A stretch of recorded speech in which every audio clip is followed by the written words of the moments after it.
할렐루야, 주님을 찬양합니다. 오늘은 어린이 주일이에요. 그래서 어린이 주일이지만 저희 임재교회에서는 가정의 달이라고 할까? 아니면 가정 주일이라고 할까요? 이런 저희 의미에서, 이런 맥락에서 말씀을 한번 상고해 보기를 원합니다. 그래서 오늘 제목이 예수님의 가족이십니까? 라고 하는 제목이에요. 예수님의 가족이십니까? 그래서 오늘 마태복음 12장 46절부터 50절까지 말씀이 저와 여러분에게 주시는 하나님의 말씀인데, 예수님께서 무리들에게 말씀을 하셨어요. 그 무리라고 하면은 아마 그 안에는 제자들도 포함되어 있겠죠. 그래서 그 어머니 마리아와 동생들이 예수님께 찾아와 가지고 말을 하려고 밖에 서 있었어요. 근데 그 중에 한 사람이 심부름을 한 거예요. 예수님께 와가지고, 예수님의 어머니와 동생들이 지금 밖에 서 있습니다. 예수님을 만나려고, 예수님에게 말씀을 드리려고 밖에 서 계십니다. 라고 이렇게 전달을 했습니다. 그때 이제 예수님께서 말씀을 하셨어요. 누가 나의 어머니이며 누가 나의 동생들이냐? 이렇게 질문하신 거예요. 그래서 손을 내밀면서 이 제자들을 향해서 말씀하셨어요. 제자들에게 이 제자들이 나의 어머니고 나의 동생들이다. 그러면서 말씀하시기를, 보라, 누구든지 하늘에 계신 나의 아버지의 뜻대로 살아가는 자, 아버지의 뜻대로 하는 자가 내 형제요 자매요 어머니다 라고 하는 이 말씀을 하셨습니다.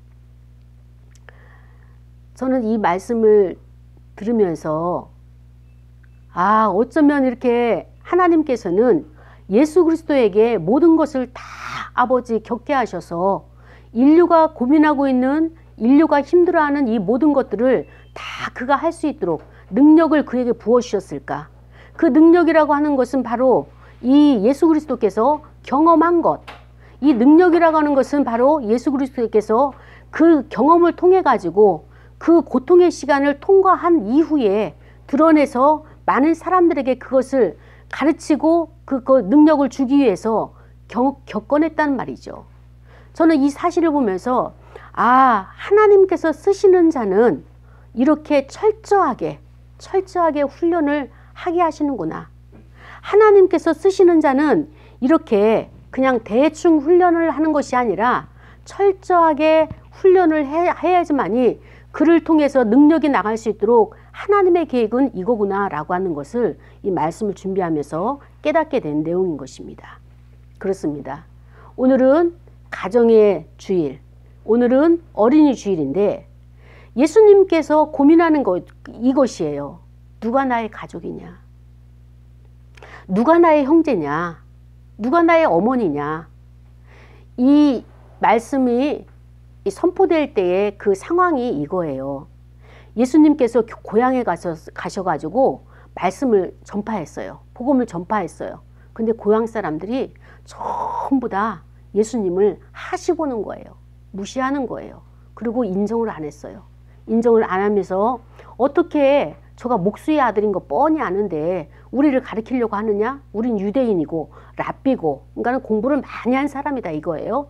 그런데 예수님의 복음을 받아들이지 않아서 예수님께서 거기서 배척을 받으셔가지고 나오신 거예요. 나오시고 다른 동네에 가서 이렇게 복음을 전하는데, 오늘 예수님에게 어머니 마리아하고 동생들이 야고보, 요한, 시몬, 유다 이런 동생들이 찾아온 거예요. 예수님의 말씀을 증거하는 곳에. 그 찾아와가지고 이렇게 밖에 서 있어요. 이렇게 예배를 드리려면 안으로 들어와야 되잖아요. 예배 드리려면 들어와야 되는데 예수님이 말씀을 증거하는데도 들어오지 않고 밖에 서 있는 거예요. 계속 서 있으면서 하다못해 전날짜 제자들이 와서, 예수님 저 밖에 어머니가 오셨고 동생들이 와 있습니다 라고 전했어요. 그때 하신 말씀이 이거예요. 누가 나의 어머니고 누가 나의 동생들이냐, 누가 나의 형제냐, 누가 나의 자매냐. 예수님의 질문이 그거예요. 그러면서 가까이 있는 제자들을 향해서 너가 나의 어머니고 너가 나의 형제고 너가 나의 자매다, 이렇게 말씀을 하셨어요. 그러면서 예수님께서 결론이 뭔가 하면은 하나님 아버지의 뜻대로 사는 자가 나의 형제고 자매고 가족이다. 이렇게 말씀을 하신 거예요. 저는 이 말씀을 준비하면서 무엇을 느꼈는가 하면은 우리의 인생사나 예수님이나 정말 다를 게 없다는 거예요. 거기에 비밀이 있는 거예요.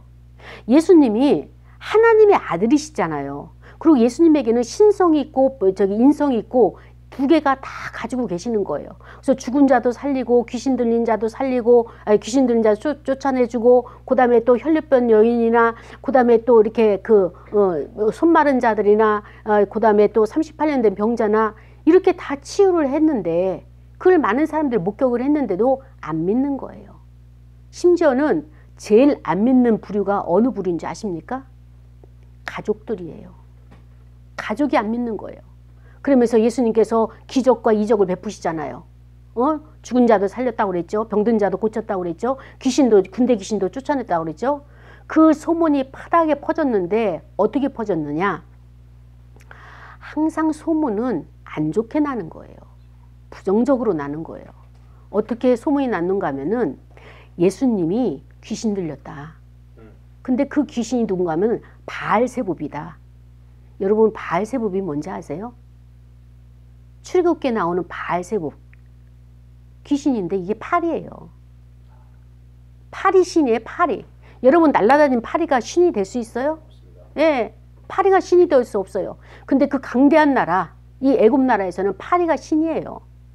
거기는 이제 생활 저변에 깔려있는 배경이 있죠. 그건 나중에 이제 또다시 공부할 수 있는 기회가 되기를 원하고 이 바알세붑을 힘입어가지고 저렇게 죽은 자도 살리고 병든 자도 치료하고 귀신 들린 자도 귀신을 쫓아내는 것이다. 이런 소문이 파다하게 퍼져가지고 이게 퍼져 이 예수님의 가족에게 간 거예요. 그러니까는 이때 당시만 하더라도 초입이잖아요. 예수님의 어머니와 예수님의 형제들이 예수님의 사역을 이해를 못하는 거예요. 아니 우리 큰형님이 왜 저렇게 욕을 먹고 다녀야 되는가? 그래가지고 그 먼 동네에서 여기를 쫓아온 거예요. 지금 예수님이 사역하시는 곳으로 온 거예요. 와가지고 예수님을 만나려고. 그러면 예수님이 집회를 하고 계시고 예배를 드리고 계시면 들어와서 앉아서 말씀을 듣고 끝나면 예수님 만나면 되는데 그것까지도 할 수 있는 믿음의 단계가 아닌 거예요. 그리고 밖에서 쭈삣쭈삣 서 있는 이 단계란 말이죠. 그러니 예수님의 마음이 어땠을 것 같아요? 복음을 전하고 하나님 나라를 전파하기 위해서 이 땅에 사명을 가지고 오셨는데 불철주야 진짜 밤잠도 못 주무시고 이 머리 둘 곳도 없는 그런 상황을 하면서까지 이 복음을 전파하는 그 예수님의 사역 가운데 얼마나 고나겠어요. 그렇죠? 그런데 가족들이 도와줘야 될 가족들이 이러고 있으니 예수님의 입장에서 어떨 것 같습니까? 참 너무너무 외로운 거예요. 사역의 길이 이건 거예요. 너무너무 외로워요. 왜? 나와 같은 자가 한 사람도 없다는 거예요. 예수님의 그 눈높이에서 이 하나님의 관점에서 이 세상을 바라보는 영혼을 사랑하는 그런 시각을 가진 목회자가 없는 것이고 그러한 랍비가 없는 것이고 그러한 백성이 없어서 예수님의 마음이 무너지는 거예요. 제자들도 없고 이 가족들도 이 시각이 없는 거예요. 그러니 이 예수님의 마음이 얼마나 힘든 사역을 하셨는가, 이 땅에서 살아가면서 얼마나 힘든 사역을 하셨는가가 우리가 볼 수 있는 것이죠. 그래서 이제 예수님께서 그러면은 예수님이 가지고 있는 사고, 예수님이 가지고 있는 하나님의 관점은 도대체가 뭐냐, 우리가 여기에 대해서 좀 우리가 생각할 때는 가족이라면 함께 도와야 되고 가족이라면 같이 협력해야 되는 것이 가족이라고 생각하는데 예수님의 사역을 협력하지도 않았죠. 예수님도 그 가족들에게 도움을 받지도 않은 이런 상황이란 말이죠. 그래서 하나님 나라의 가족을 어떤 특징을 가지고 예수님께서는 말씀하시느냐, 예수님의 그 가족의 그 범위는 어떤 범위냐, 그런 것을 보면은 예수님은 참된 천국의 가족의식을 이 백성들에게, 제자들에게, 유대인들에게 이렇게 심어주려고, 세워주려고 애를 쓰신 것을 볼 수가 있습니다. 그래서 가족의 분류를 보게 되면 육신의 가족이 있어요. 그러니까 혈통으로 이어진 가족이죠. 이런 가족이 있고 또 신앙의 가족, 신령한 영적으로 이렇게 그 연결된 가족이 있고 또 이제 아름다운 가족이 있는데 우리가 생각할 때 우리의 육신의 가족은 어떻습니까? 신앙이 그래도 하나가 되면 가족이요 힘을 받아요. 그리고 한 곳을 향해서 예수 그리스도를 바라보고 갈 수 있는 그것이 연합이 돼요. 그러니까는 결혼이라고 하는 것은 그렇게 생각을 해요. 남자와 여자가 이렇게 연합이 되는 것이 아니라 남자가 예수 그리스도를 바라보는 거예요. 그리고 또 여자도 예수 그리스도를 바라보는 거예요. 남편을 바라보는 게 아니고 남편도 아내만 바라보는 게 아니고 그래서 삼각을 이루어야 되는 거예요. 완전한 삼각. 삼각을 이루어야지 그것이 가정 공동체가 허물어지지 않고 완전체가 될 수 있는. 근데 현대에 있어서 이런 완전체를 가지고 가정을 생활로 들어가는 사람들은 그렇게 많지가 않은 거예요. 그렇기 때문에 가정들이 많이 붕괴가 되는데 그래서 예수님께서 원하시는 이 가정의 의미를 가족의 의미를 본다면 우리가 하나님 아버지의 말씀, 하나님 아버지의 뜻, 그 뜻을 준행하는 자, 실천하는 자, 순종하는 자가 서로 마음이 통하는 거예요. 부부래도 하나는 신앙생활하고 하나는 무신론자라면 정말 몸은 가까이 있어도 마음이 떨어지고 마음이 멀어서 공허하고 허허로워서 외로워서 살 수가 없는 거예요. 외로워서 살 수가 없어요.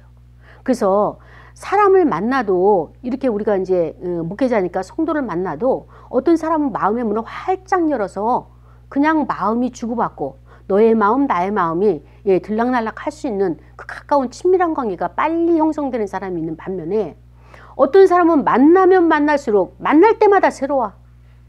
정말 낯설어요. 만날 때마다 새로운 거야. 이런 사람의 특징이 뭔가 하면은 상처가 많은 거예요. 그러니까 마음의 문을 열 이게 엄두가 없어. 그리고 자기의 상처를 이렇게 감싸고 숨기고 그리고 자기의 또 다른 그 페르소나 다른 얼굴을 가지고 안 그런 척하고 그 다음에 또 난 괜찮은 척 나는 지성인인 척 나는 인격이 성품이 좋은 척을 하면서 만나니까 이 마음에 사람은 다 보이거든요. 누구나가 다 보여요. 다는 섬세하게 들어가 봐야 되겠지만은 대충은 만나면은 알게 된단 말이에요. 그런데 만날 때마다 포장하고 만나니까 몇 번 만나고 나면 그런 사람 만나고 싶을까요? 안 만나고 싶어요. 회피하고 싶어요. 정말로 그 볼품없는 사람이라 할지라도 마음을 확 여는 그런 사람이 한 번을 만나도 더 만나고 싶고 더 끌리게 되고 더 기억나고 또 더 기도해 주게 되고 이러는데 예수님이 말씀하시는 게 그거예요. 하나님의 뜻대로 살아가는 자는 어때요? 하나님의 말씀 앞에서 무장해제야 되는 거예요. 예수님의 말씀 앞에서 예수님의 하늘나라에 대해서 가르치잖아요. 아버지에 대해서 하나님 아버지에 대해서 가르치잖아요. 무장해제가 되는데 다 그냥 이렇게 저 회칠한 무덤처럼 아주 그냥 자기는 아닌 것처럼 이렇게 정장과 그 다음에 또 마음을 굳게 해서 그 앞에 있으면 말씀을 전하는 자도 굉장히 부담스러운 거예요. 메시지가 나가면 메시지를 전하는 자가 금방 알아요. 이것이 상대방이 스펀지로 쫙쫙 빨아들이는 사람이 있고 어떤 사람은 대받아쳐요. 튕겨져 나와요. 그 현장에서 나타나는 거예요. 그랬을 때 이 예수님께서 가족이라는 제자들이 어머니가 오셨고 동생들이 왔습니다라고 가족이란 단어를 딱 말씀하셨을 때 누가 나의 가족이냐? 예수님께서 딱 나오신 거예요. 아니 가족이 얼마나 힘들게 하였는가 라고 하는 게 보이죠. 이제 우리가 신앙생활 할 때 그래요. 처음으로 예수를 믿게 될 때 나는 처음으로 예수님을 발견했을 때가 중학교 1학년이거든요. 그때 너무너무 좋은 거예요. 방언도 그때 받았죠. 또 영적인 세계가 열리죠. 그러니까 이 세상에서 내가 예수 그리스도만 따르면 모든 문제가 다 해결된다. 이 안에 있다. 그래서 거기에 열심을 내고 우리 또래가 13명 정도 됐는데 시골에서도 아무도 만나자 얘기 안 했는데도 학교 갔다 오면 책가방 들고 교회 가서 기도하고 또 집에 가서 이제 저녁 해먹고 또 다시 와서 기도하고 집에 가서 숙제하고 막 이런 생활을 한 거예요. 근데 그 중에 거의가 목사 내지 사모들이 엄청 많이 거기서 배출된 거예요. 그런 생활을 하면서 예수님을 처음 만났는데 아, 그런데 어떻습니까? 우리 어머니가 무신론자잖아요. 무신론자면 괜찮아요. 우리 어머니는 또 아주 신내림만 안 했지 무당이었잖아요. 그러니까 이 영이 안 맞는 거예요. 어머니와 내가 안 맞는 거예요. 그러니까 나는 아무리 어린아이고 중학교 1학년밖에 안 되지만 내 안에 그리스도의 영이 있으니까 이게 충돌이 있는 거예요. 여러분, 가정 안에서 신앙이 하나가 되는 게 가장 우선이에요. 가장 우선이에요. 돈이 많은 것 그거 중요치가 않아요. 마음과 마음이 하나 되는 게 일단 부부가 마음이 하나가 되면은 어때요? 힘을 얻어가지고 같이 나갈 수가 있는 거예요. 근데 이것보다 더 중요한 게 영적인 결합인 거예요. 영적인 결합. 영이 먼저예요. 우리 마음 가운데 가장 깊은 곳에 있는 그 영이 먼저고 그 다음에 우리의 혼이 있고 그 다음에 육이 이렇게 포장을 하고 있는데 육적인 것은 우리가 어디 아프면은 잘라내기도 하고 깨매기도 하고 이렇게 처치할 수도 있지만 영적인 문제가 다르다 하면은 이거 참 우리가 다시 한번 정말 심사숙고하면서 이 문제를 함께 어떻게 할 것이냐 기도하면서 타개책을 해야 되는 것이 우선적인 거예요. 지금 예수님도 이 가족을 어찌할까? 이 가족을 어찌할까? 예수님의 가족이에요. 근데 예수님의 가족이 예수님이 하는 사역을 모르고 있으니 영적인 깊이가 다른 거예요. 눈높이가 다른 거예요. 그러니까 예수님도 참 안타깝고 깝깝한 심정으로 이제 이렇게 표현을 하고 계시면서 가까이에 있는 제자들과는 어떻습니까? 동거동록하는 거예요. 낮이고 밤이고 함께 먹고 자고 숙식하면서 그러니까 너희가 나의 어머니고 너희가 나의 형제고 너희가 나의 그 동생이다. 이렇게 말씀을 하시면서 중요하게 생각하는 건 뭐냐? 공동체. 어느 공동체? 신앙 공동체를 중요하게 생각하는 것입니다. 보십시오. 신령한 가족이 어떤 가족이냐? 힘들고 어려울 때 목사님 나 기도 제목이 있어요. 이 기도 좀 해주세요. 공무원 시험이 4월 24일 날 실기 시험을 보는데 그 실기에 합격되게 해주세요. 이렇게 같이 기도할 수 있는 거. 지난주에 보니까 어느 어머니가 73세 됐는데도 아주 딱 보면은 60대 같아요. 60대 초반. 그렇게 이제 건장하신 분이 아주 생글생글 하면서 직장을 다니시면서 요리사로 한 40년을 하신 거예요. 그랬는데 이제 와서 이제 속내를 털어놓는데 자기가 이 직장에 들어온 지가 지금 4년 됐다는 거예요. 근데 6년 차 저기 직장에 있는 그 후배인데도 나이는 후배인데도 어찌나 텃세가 심하고 그런지 둘이 이렇게 앙숙이 된 거예요. 그러면서 나는 신앙인인데 너무너무 괴로워요. 목사님 기도 좀 해주세요. 그러면서 이제 오늘 아침에도 기도를 했다는 거예요. 제발 저가 잘라나가게 해달라고.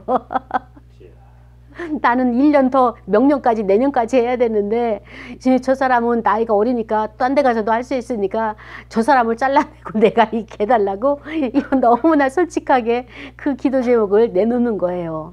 근데 하나님께서 과연 그 기도를 들으셨을까요? 그래서 어찌됐든 중요한 것은 우리가 이렇게 자기의 이렇게 그 창피함도 불구하고 기도 제목을 내놓으면서 그러면 어떡하겠어요? 그 사람을 위해서 기도하잖아요. 그 이야기를 들었고 같이 기도해줬고 그가 떠나갔어도 다 그를 위해서 기도하는 이런 관계가 바로 영적인 공동체란 말이에요. 가족 간의 공동체란 말이에요. 친척은 멀리 있고 그러나 교회는 가까이 있고 신앙의 이웃은 가까이 있는 거예요.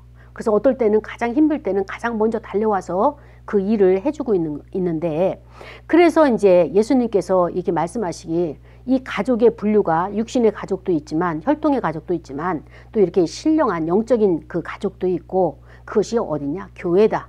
교회 공동체다. 그러면서 예수님께서 이제 계속 교회론에 대해서 말씀하시는 거예요. 예수님이 이제 이 땅을 떠나실 거예요. 예수님께서 떠나시는데 어떻습니까? 그때 남겨진 공동체들이 흩어질까봐, 뿔뿔이 흩어질까봐 내가 있을 때는 예수님을 중심으로 이렇게 모여지지만 예수님이 떠나고 난 다음에는 다 떠나갈 것 같아서 교회를 세워라. 반석 위에 교회를 세워라. 그 믿음의 반석 위에 교회를 세우라고 말씀하시면서 그 반석 위에 세워진 교회는 어떤 교회냐? 이렇게 영적으로 한 가족이다. 한 가정이다. 이렇게 말씀을 하십니다. 자, 예수님이 이 땅에 계시면서 어떤 가정에서 어떻게 사역을 하셨는지 보이시죠? 그렇다면 예수님께서 육신의 가정, 혈통의 가정을 무시했냐? 그렇지 않아요. 예수님은 그렇지 않아요. 왜냐하면 십자가상에서 못을 받고 그 십자가에서 피를 흘리시면서 물을 흘리시면서 그 앞에 마리아, 어머니 마리아가 계셨고 저기 살로메가 있었고 또 막달라 마리아도 있고 요한도 있고 많은 마가도 있고 이렇게 제자들이 있었어요. 그럼에도 불구하고 예수님을 제자들에게 맡기는 거예요. 나의 어머니다. 이제는 너의 어머니다. 그러니까 나는 이렇게 가지만 인류를 위해서 너희들의 모든 죄를 위해서 내가 이것을 짊어지고 가지만 내가 책임지고 가지만 나의 어머니를 부탁한다 라고 하면서 어머니에 대한 애정 정말로 그 속 깊은 끈끈한 그런 그 사랑을 그 십자가에서 보이신 것을 보면서 어머니를 사랑하지 않는 게 아니에요. 정말 진심으로 사랑을 한 겁니다. 그러면서 예수님께서 말씀하시길 어머니에게 어머니 내가 할 수 있는 어머니 앞에서 이렇게 죽는 것 가장 큰 불효지만 그러나 내가 할 수 있는 가장 큰 효도가 이겁니다 라고 예수님께서 메시지를 주시는 겁니다. 그렇습니다. 예수님은 하나님 아버지의 뜻을 받들었어요. 아버지의 뜻을 받들어 가지고 인류를 위해서 죽는 것이 사명이에요. 그 사명을 위해서 이 땅에 왔고 그래야지 이 사명을 감당을 해야지 어머니가 죄에서 노임을 받게 되는 것이고 형제가 노임을 받게 되는 것이고 인류가 노임을 받게 되는 것이에요. 그래야지만이 인류가 살아날 것을 생각하고 그것을 말씀을 하시면서 그 길을 가시면서 더 이상 울지 말고 더 이상 눈물을 흘리지 말고 그 다음에 내가 하나님의 뜻을 제대로 잘 감당하고 있으니까 어머니에게 그것이 위로가 되는 그 가장 큰 위로가 되는 그런 말씀인 것이죠. 그렇습니다. 오늘이 어린이 주일이에요. 어린이 주일인데 우리가 이 땅의 어린이들을 어떻게 키워야 되느냐, 생명을 어떻게 키워야 되느냐. 예전에는 아이들에게 체벌을 했어요. 근데 성경에서는 체벌하는 것을 허용하고 있어요. 근데 오늘날은 어떻습니까? 절대로 체벌하면 안 되는 줄 알아요. 해서는 안 된다고 생각해요. 왜? 상처를 받는다고. 그리고 어때요? 학교에서도 훈육을 할 때 체벌을 못하도록 그렇게 하고 있어요. 그러다 보니까 아이들이 어떻습니까? 너무 방자해지는 거예요. 너무 방자해지는 거예요. 그래서 하나님께서는 율법, 레위기서를 통하여서 우리에게 뭐라고 말씀하시는가 하면 하라, 규범을 줬어요. 그리고 하지 마라. 요것이 무너진 사람들은요, 경계가 무너져 가지고 참견할 때 참견하지 않고 참견하지 말아야 할 때 참견을 하고 참 깝깝한 일이야. 깝깝한 일이야. 자, 보십시오. 예수님께서 마지막에 뭐라고 말씀하셨는가 하면은 십자가상에서 샬로메와 막달라 마리아와 또 이제 여러 여인들이 있겠죠. 예수님을 이렇게 사역에 돕고 어머니 마리아도 계시고 많은 제자들과 그 여인들이 예수님이 죽어가시는 것, 진짜 여기서 이렇게 피가 떨어지고 물이 떨어지면서 몸이 이렇게 처지면서 점점점 죽어가는 것을 보면서 막 우는 거예요. 너무 안타깝잖아요. 대신 죽어줄 수도 없고 막 우는 거예요. 그때 예수님께서 말씀하시기를 뭐라고 말씀하시는가 하면은 나를 위해서 울지 말라. 나를 위해서 울지 말고 너와 너희 자녀를 위해서 울라. 이렇게 말씀을 하셨어요. 그 얘기는 뭔가 하면은 우리가 예수님의 입장을 생각한들 얼마나 생각하겠어요. 예수님의 마음을 우리가 이해한들 얼마나 이해를 하겠어요. 그분은 인류의 것을 다 짊어지고 담당하시는 분인데 전 인류를 다 그 마음에 품고 전 세계를 보시는 그분인데 우리가 그분을 알면 얼마나 알고 그분의 일에 동참을 하면 얼마나 동참을 하겠습니까? 그런데 우리가 예수님을 생각한다고 하면서 우리가 해야 될 것은 안 하고 예수님의 그러한 모습, 정말 그 처절하게 죽어가시는 그 모습을 보면서 눈물만 흘리고 있는 우리는 아닌지. 제가 이렇게 밖에 나가면 지하철을 타거나 버스를 타는 것이 굉장히 둔해요. 예전에는 차가 있었기 때문에 차로 다녔기 때문에 그런 것도 있고 그 이후에는 아예 신학하면서는 밖에를 안 나가고 교회 사태 콕이 있었기 때문에 밖에 나가면 항상 어리버리하고 전철에서 저희 출구를 나가면은 출구를 엉뚱한 데 나가서 나오고 나면 막 이제 승질이 나는 그런 이제 수준이에요. 근데 어느 날 그거를 다들 모르는데 어느 자매가 그걸 파악을 한 거예요. 그리고 이 자매가 시각장애인인데 꼭 헤어지고 나면은 전화를 하는 거예요. 목사님, 길 잃어버리지 않고 잘 들어가셨어요? 근데 그게 장난이 아니라 진심을 다해서 이렇게 전화를 하고 문자를 하는 거예요. 처음에는 문자를 해요. 근데 내가 답변이 없어요. 그러면은 전화를 하는 거예요. 근데 처음에 한두 번은 이게 신경 쓰이나 보다 라고 생각했는데 나중에는 이거는 거꾸로 된 거 아닙니까? 목사가 잘 들어갔느냐 전화하고 문자를 해야 되는데, 그래서 이거는 좀 그러하다. 주님이 딱 이 마음일 것이다. 십자가상에서 너희들이 나를 위해서 울 것이 아니라 너희와 너의 가족을 위해서 울라. 예수님은 지금 제대로 사역을 잘 감당하고 계시는 거예요. 여러분이 보기에는 벌거벗어가지고 십자가상에서 이렇게 매달리는 그것이 처참하고 정말로 안타깝게 하시겠지만은 제대로 사역을 하고 계시는데, 자기 사역에 있어서는 우리가 신경을 안 쓰고, 그런데 신경 쓰는 거에 있어서 예수님께서 거기에 대해서 말씀하신 것처럼 오늘날 우리에게도 이러한 쉽게 말하면 경계를 넘어선 내가 오버하고 있는 그런 행동이나 그런 내가 역할을 하고 있지 않은가 우리는 점검을 해봐야 됩니다. 그렇습니다.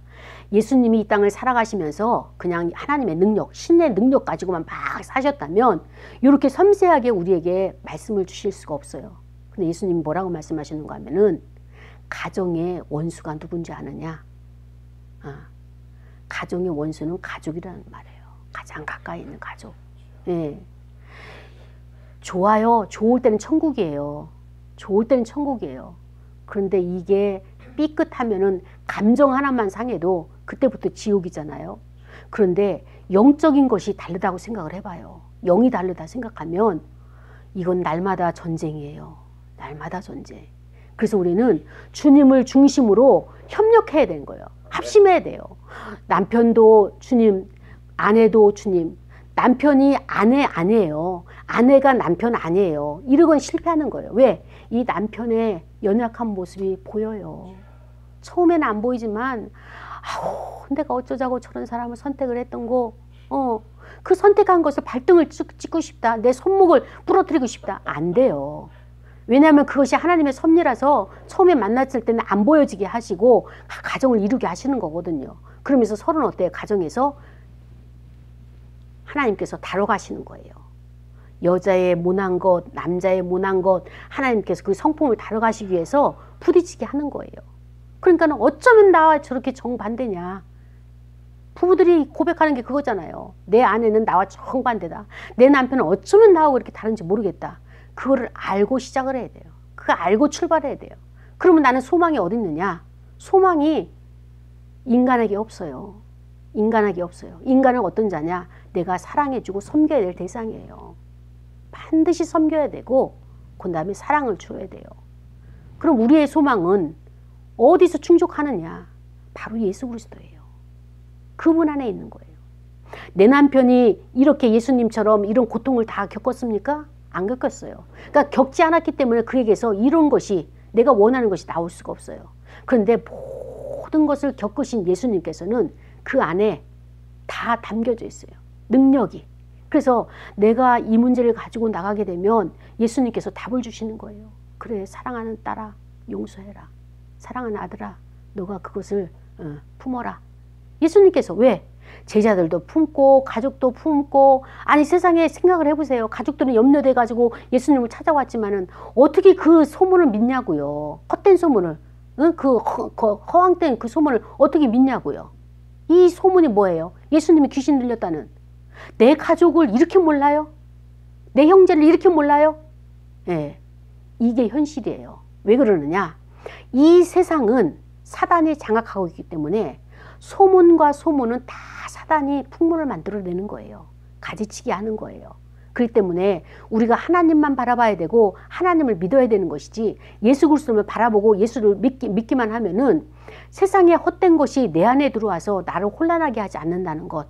예수님을 믿게 되면 마음에 평화가 있다는 것. 왜? 그분은 거짓말을 하지 않냐고 진실을 말하고 진리를 우리에게 주시는 분이기 때문에 그분만 바라보면은 내 안에 평화가 있다는 것이에요.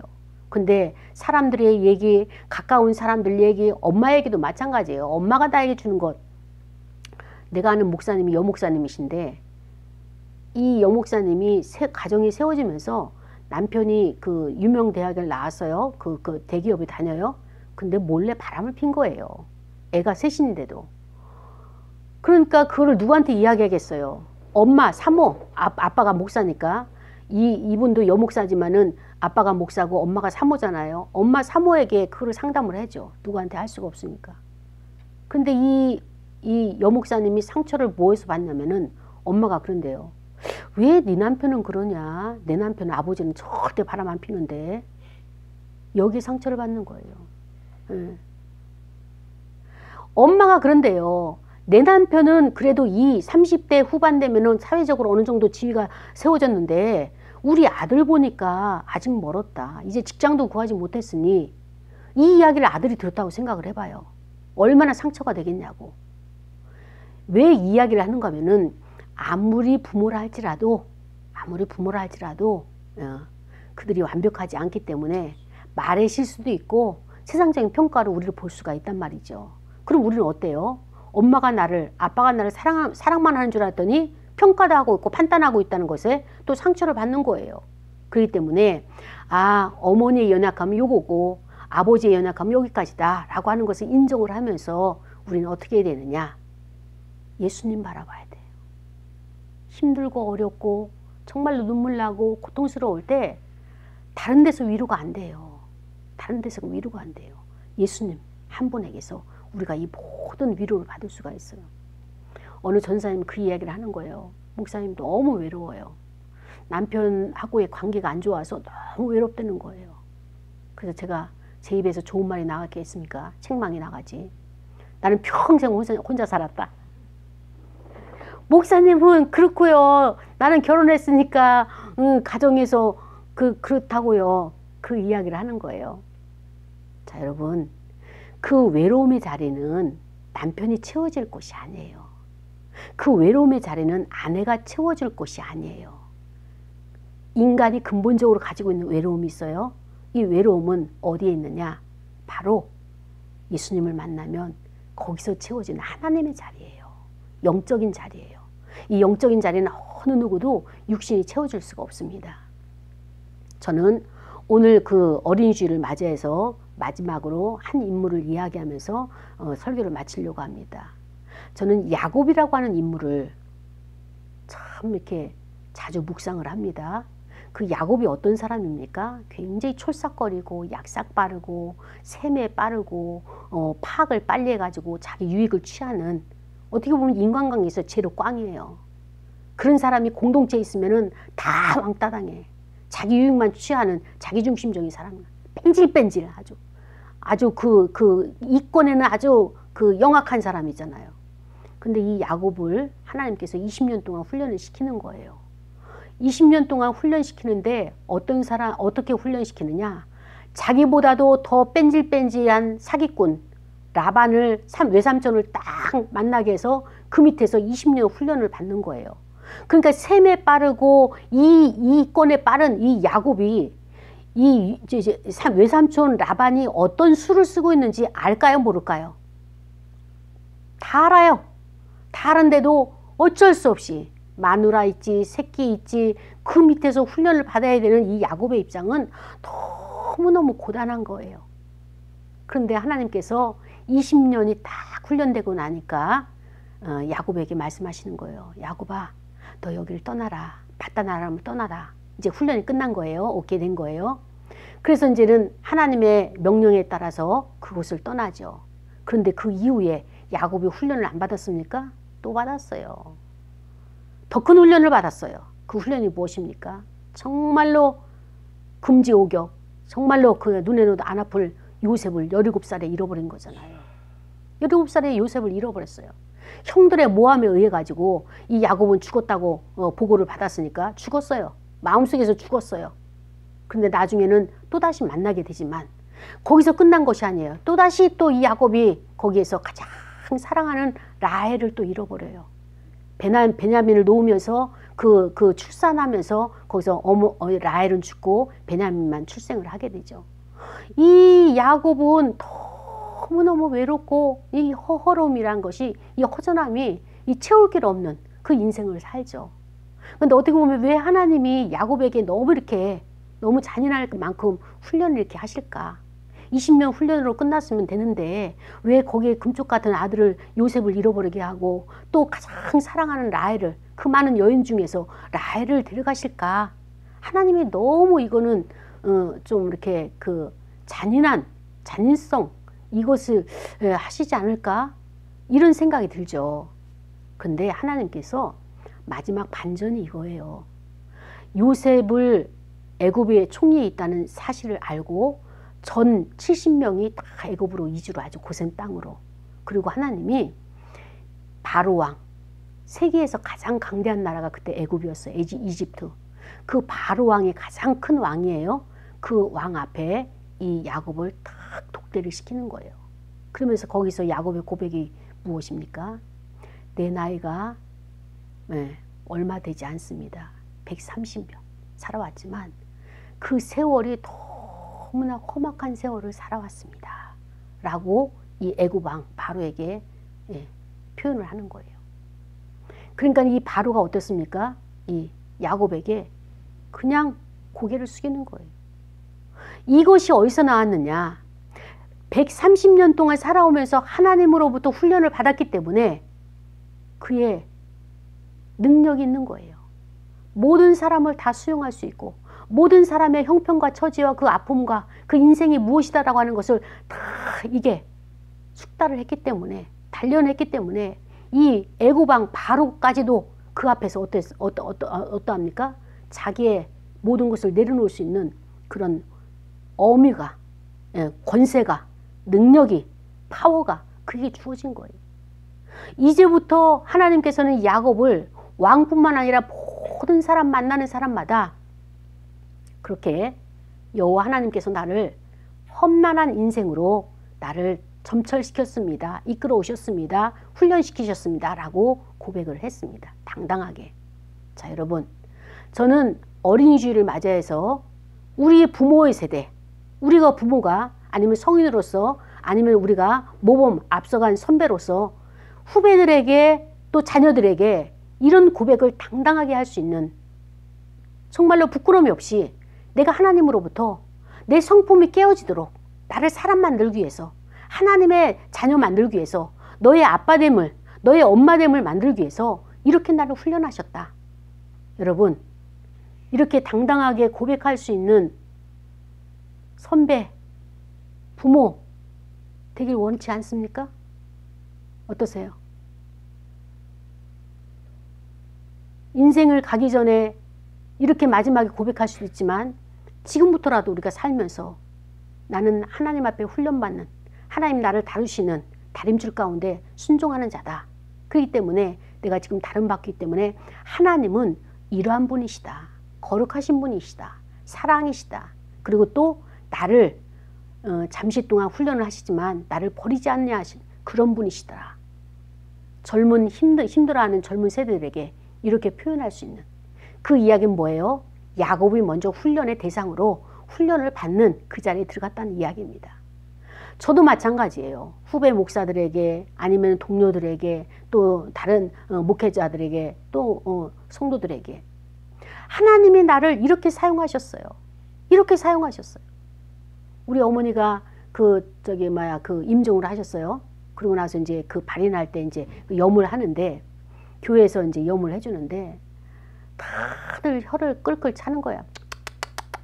보기만 하면 일부러 막 차는 거예요. 그 얘기는 뭐냐면 불효했다는 거예요. 불효했다는 거. 큰언니 결혼해가지고 9년 만에 남편하고 사별해. 둘째 언니 싱글, 나도 싱글. 그러니까는 남자가 하나도 없고 염을 하는데 다들 혀를 차는 거예요. 그래서 제가 그랬어요. 하나님이 나를 이렇게 쓰시겠다는데 누가 뭐라고 할 거예요? 하나님이 이런 인생 가도록 나를 쓰시겠다는데 누가 거기에 토를 달겠습니까? 누가 거기에 그 주석을 달겠어요. 그렇죠? 그래서 하나님은 우리를 이 땅에 보낼 때 그냥 보내신 게 아니라 반드시 사명이 있어요. 그 사명대로 가는 거예요.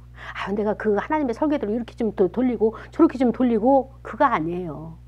그러니까 너무 아둥바둥 계산하지 말고 이렇게 할까 저렇게 할까 머리 재지 말고 맡기는 거예요. 맡기는 거예요. 그리고 현실의 문제는 어때요? 둘이 협력하여서 기도하면서 하나님의 뜻을 구하면서 헤쳐나가는 거예요. 해결해 나가는 거예요. 그냥 완벽하게 시나리오 짜진 그거 가지고 살아가느냐? 나에게 완벽한 남자를 만났다. 내가 감당이 안 돼요. 내가 완벽한 여자를 만났다. 남자가 감당이 안 됩니다. 그러니까 둘이 서로가 의기투합해서 마음이 하나가 돼서 살아가는 것, 가정을 이루는 것, 또 거기에서 내가 훈련받을 거 받고 정말 하나님 앞에 순종하여서 내 아이에게, 내 친족들에게 당당하게 이야기하는 거예요. 내가 이렇게 힘든 과정을 통해서 가정을 지켜왔다. 그것을 당당하게 이야기해 주면서 너희들도 이와 같이 살아라. 여호와 하나님을 의지하고 예수 그리스도 앞에 모든 것을 토설하면서 의논하면서 상담하면서 그렇게 인생을 살거라. 이렇게 이야기해 줄 수 있는 저와 여러분이 되기를 원합니다. 자, 그렇습니다. 오늘 제목이 뭔지 아십니까? 예수님의 가족이십니까? 이 제목이에요. 우리 한번 따라할까요? 예수님의 가족이십니까? 예수님의 가족이십니까? 네, 예수님의 가족. 어떤 가족? 영적인 가족. 교회가 가족이에요. 교회가 가정이에요. 그래서 여러분 어떠한 곳을 가든지 교회를 떠나서는 안 돼요. 모든 중심에, 삶의 중심에 교회 중심이어야 돼요. 왜냐하면 내가 감당하지 못한 것 교회 저 공동체들이 같이 기도해주고 같이 협력해주고 이것만큼 든든한 울타리가 없는 거예요. 그래서 아무리 교회 보면은 그 지식도 수준도 낮고 뭐 좀 이렇게 해도 내 양이 안 차도 기도해주는 어미, 기도해주는 그 식구들, 기도해주는 이런 그 성도들이 있다는 것이 가장 최고예요. 가장 좋은 거예요.